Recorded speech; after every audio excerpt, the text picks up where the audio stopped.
자, 지금부터 어제 총선 이야기를 처음부터 끝까지 한번 해볼게요. 일단요, 우리가 아이들께 출구조사가 대실패했습니다. 예측이. 무려 18개 지역구가 틀렸습니다. 이거 때문에 많은 분들이 참 힘든 밤을 보내셨죠. 네, 그러니까 이게 지금 출구조사들이요. 아니 70억씩이나 들여가지고 출구조사를 했는데 그 출구조사 안 맞았어요. 보정 실패했다는 이야기고요. 몇십만 명 출구조사하면 대부분 맞거든요. 18개가 틀렸습니다. 지금 민주당 최대 197, 국민의힘 최대 99 뭐 이런 식으로 나왔었잖아요. 같은 출구조사를 했는데 방송 3사가 예측이 조금씩 틀렸어요. 뭐 그다음 거 보면은 여기도 민주당 최대 197, 국민의힘 최대 100 이렇게. 그리고 이제 방송 3사 출구조사에 빈정상했던 JTBC도 대략 이렇게 예측을 했어요. 자, 그러다 보니까 우리의 간절한 꿈은 사실 쉽진 않지만 200석 아니었습니까? 그런데 문제는 뭐냐면 저렇게 출구조사가 나오다 보니까 그 기대에 에너지가 더해가지고 아 진짜 7공화국이 또 될 수 있구나 막 이런 생각을 했었었는데 그로 인해서 이제 개표 초반부터 많은 분들이 좀 많이 실망하셨고 그래서 이겼지만 또 아쉬운 부분도 많고 그런 총선이 아니었나 싶네요. 그러니까 두 가지가 있다고 봅니다. 이겨도 진 것 같은 느낌은 첫 번째는 총선 과정에서 우리 진영 쪽에서는 윤석열 탄핵하자 이 씨발 뭐 이런 느낌이었단 말이에요. 그런 분위기였고 여론조사가 잘 나왔었기 때문에 그거 하나하고 결정적으로 방송사 출구조사들이 너무 틀려버린 거죠. 네, 그렇죠. 야, 이 정도 틀릴 거면 70억 들여서 왜 하냐고. 30분간이나 자료도 못 쓰겠어. 우리가 입틀막 당했잖아요. 어찌됐건 개표 초반에 출구조사 나왔을 때 분위기는 저랬단 말이에요. 야, 근데 나는 여기서 이재명 대표의 표정만 봤거든요. 그 느낌이 있잖아요. 굉장히 신중한 거. 네. 저게 맞을까? 이런 느낌도 있고 맞았으면 좋겠다 이런 생각도 있을 것 같고. 저는 한편으로는 이재명 대표님께서 계속 우리 151석이 목표다라는 말씀을 하셨잖아요. 그래서 너무 꿈을 작게 가지셔가지고 우리 지지자들을 이렇게 너무 좀 기죽이신다 약간 이런 실망감이 있었었는데 결과를 놓고 보니까 오히려 민주당이 151석이 목표다라고 하다 보니까 그 이상이 나오니까 지금 뭐 조중동부터 시작해서 야당의 압승이다 뭐 이렇게 칭찬을 빙자한 좀 부러움이 막 넘쳐나고 있더라고요. 그러니까 이게 또 이건 같지 않다 하는 거는 이제 잊어버려야지. 그렇죠. 예. 역대급 대승을 거뒀잖아요. 예. 사람의 욕심이라는 게 끝이 없는 것이고. 그것도 야당으로서. 이런 측면이 있어요. 지금 아까 그 출구조사 틀린 사람들이 있잖아요. 예측 1위 안기령, 유삼영, 강태웅, 이지은, 남영희, 서운숙, 박재호, 정명희, 최인호, 엄태준, 이광재, 김병욱, 박윤국, 공영훈, 원창묵, 황기철, 김두관. 여기서 실제 당선자가 국민의힘이 18개 중에 16개가 나왔습니다. 이러니까 실망이 좀 더해진 거죠. 그렇죠. 만약에 이걸 다 이겼다면 국민의힘은 100석 이하가 되는 거잖아요. 100석 이하가 뭐야? 거의 이런 분위기가 75석, 제대로 맞았다면 정도 90석 이하가 될 가능성이 매우 높았던 거죠. 그러니까 지금 방송 3사는 이를테면 우리가 어제도 그런 이야기 했지만 방송사 폐지해야 된다. 출구조사 왜 하냐. 이거는 이번 국회에서 법을 바꿔야 됩니다. 사전조사도 출구조사가 가능하도록. 맞습니다. 사실 지난 총선 때도 출구조사 결과가 많이 틀렸었고 그리고 방송국의 출구조사가 오차가 막 25개 정도 내외에서 발표를 함에도 불구하고 또 틀렸다라는 건 엄청 많이 틀렸다는 얘기죠. 그래서 사전투표 보존율 값도 오류가 생겼는데 이번 사전투표에서 60세 이상이 37.7%가 투표를 했습니다. 그러니까 지난 총선에 비해서 노년층의 사전투표 비율이 높아졌는데 이거를 지난 총선과 비등하게 이렇게 보존값을 매긴 게 아닌가라는 생각이 드네요. 역사적으로 한번 보세요. 민주당이 3연속 총선 승리예요. 박근혜 때는 한 석 더 많았거든요. 저번에 180석 했고요. 이제 범진보 이렇게 생각하고 이따가 그 이야기 딱 하겠습니다만 이준석 개혁신당은 친윤일 수가 없어요. 그래서 국민의힘으로 못 들어갑니다. 어떤 시점까지는 절대 못 들어갈 거예요.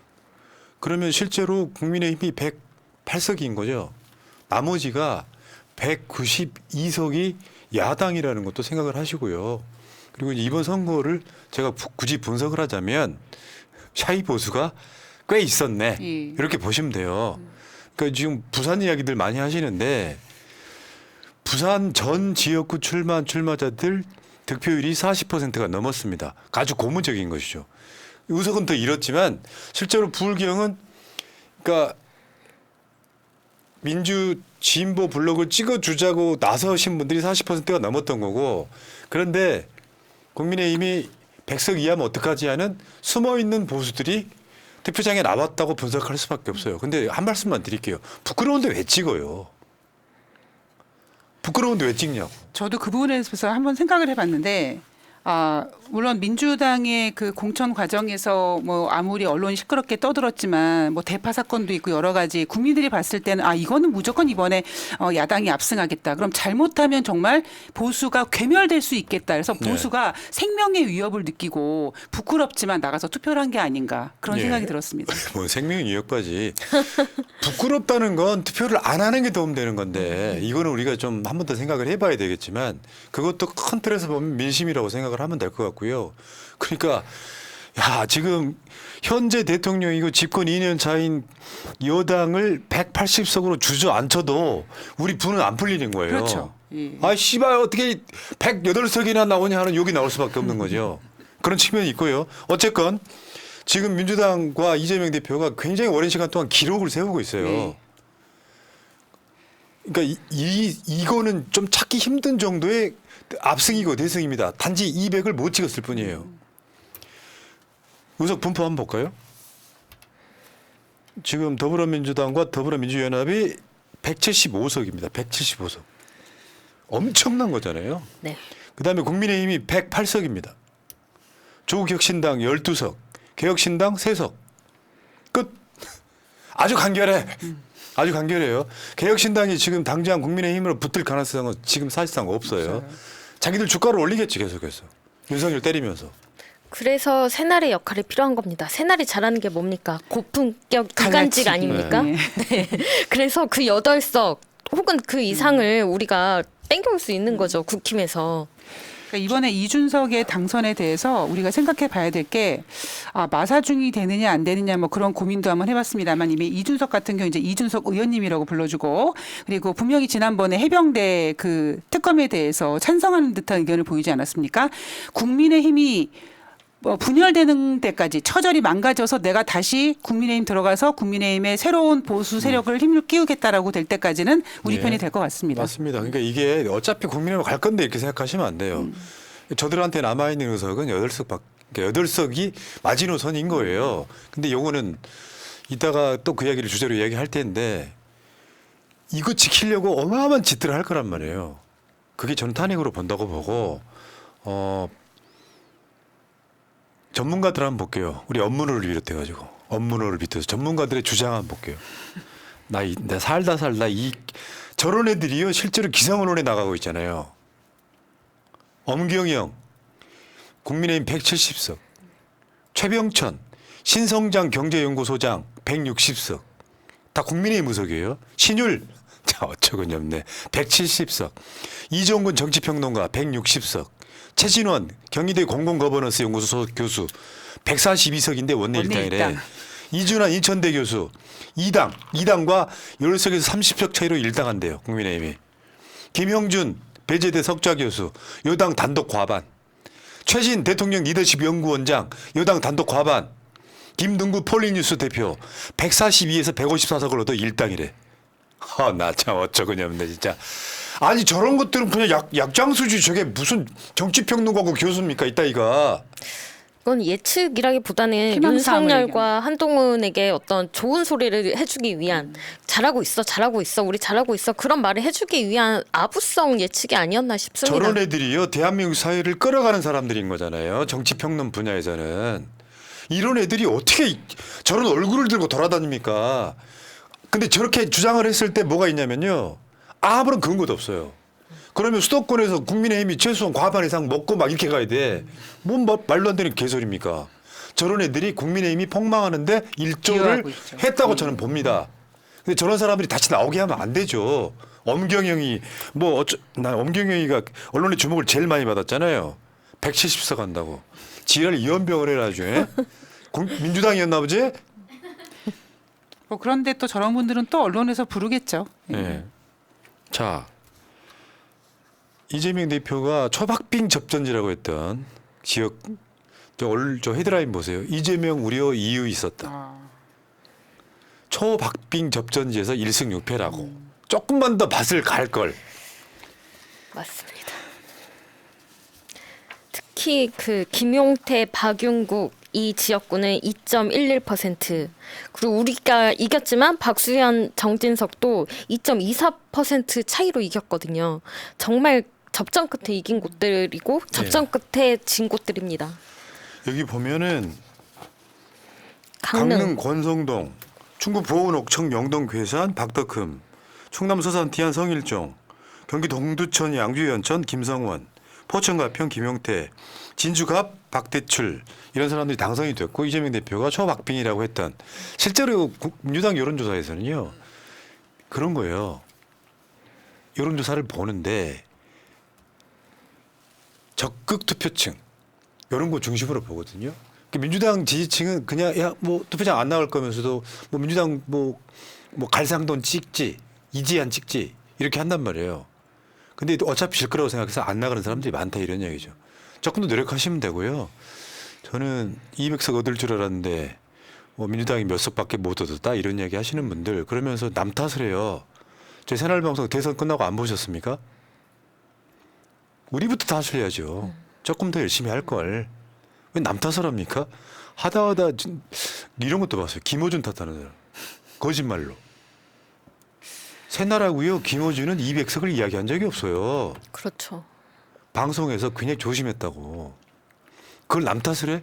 덕분에 이겼다는 생각을 안 합니까? 그러니까 이런 얘기는 했죠. 200석이 됐으면 좋겠습니다라는 개인적인 패널들의 희망사항을 얘기했지만 어떤 여론조사에 뭐 힘을 빌어서 200석을 뭐 예상합니다라는 얘기는 한 적이 없죠. 내가 입단속을 시켰고요. 우리가 했던 이야기는 뭐냐면 이 상태로 가면은 지금과 다를 게 없다. 180석도 윤석열 거붙고 이건데 지금은 제가 봤을 땐 그래요. 지금 야당에 뽑힌 국회의원들이 윤석열의 우호적인 곳이 한 군도 없잖아요. 아까 말한 것처럼 8명만 흔들어 대면 개헌도 가능해요. 오히려 그 과정이 난 더 재밌을 것 같아. 상황이 이렇게 돼 있는데 앉아가지고 누구 때문에 전내만에 하는 것 같은 거는 저는 인격의 문제라고 생각해요. 우리가 부족했던 거야. 우리 방송 들으시는 모든 분들 다 똑같습니다. 우리가 부족했던 거다. 이제 이번에요. 저 뉴스는 주목을 못 받던데 민주당이 총선 투명성 검증단이라는 걸 설치했어요. 김민석 후보가 막판에 가서 막판에 뒤집더라고요. 가까스로 살아온 거지. 뭐냐면 이게 이렇게 되더만 정확히 알고 보니까 우리가 사전투표를 하잖아요. 그러면 관내 투표가 있고 관외 투표가 있잖아요. 관내 투표는 거기서 바로 깝니다. 먼저. 근데 다른 지역에 도착한 투표함들 있잖아요. 나중에 가서 민주당이 어저께 한 7, 8석은 그런 식으로 막판에 건졌어요. 관외 투표하면서. 근데 여기 내용이 뭐냐면 인천 동구 미추홀굴 투표함 몇 개가 뭐 누락됐다. 뭐 3개가 이거 검증하겠다는 거고요. 다음에 양승조 후보, 홍성 예산 후보 지역에서 투표함이 봉인이 해제된 상태에서 투표함이 이동됐다. 이걸 검증하겠다 이렇게 나오는 부분이 있고요. 그리고 저쪽에서는 황교안이 드디어 또 나왔습니다. 물 만났어. 이제 곧 증거 쏟아질 것이다. 황교안 또 부정선거를 주장했습니다. 네, 참 어디 보면 귀여워 아주. 근데 어쨌든 인천 동구 미추홀 같은 경우에는 투표함이 사라진 상태에서 개표 결과가 나왔으니까 이건 정말 잘못된 게 많죠. 예. 맞죠? 자 넘어가시고요. 일고의 가치가 없다.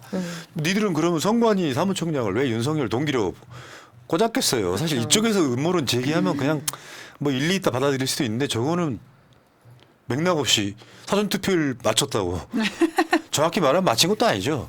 70 아니 60 그 사전 투표를 맞췄고 본 31.3. 투표는 틀렸잖아요. 31.28이었죠. 예, 원래는. 근데 만약에 본 투표를 맞췄으면 저거 봐라 조작됐다고 얘기했을 거고 예. 아마 이런 얘기도 했겠죠. 우리가 이걸 지적했으니까 틀린 척하는 거다. 네. 자 이거는 한번 지켜볼 필요가 있는 거예요. 자 동거노이님. 동거노이님.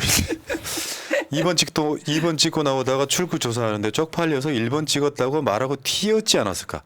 저도 어제도 그 이야기를 했었죠. 예, 그런 느낌이 출구조사에 들죠. 자기 속마음을 숨겼던 예. 나 윤석열 찍었다는 말 못하는. 다음에 메이슨 게이님 세계가 주목하는 자주 폭탄주 말아드는 국가 자주 국가 자폭 국가 감사합니다. 서이종님 고맙습니다. 다음 주제로 갑니다.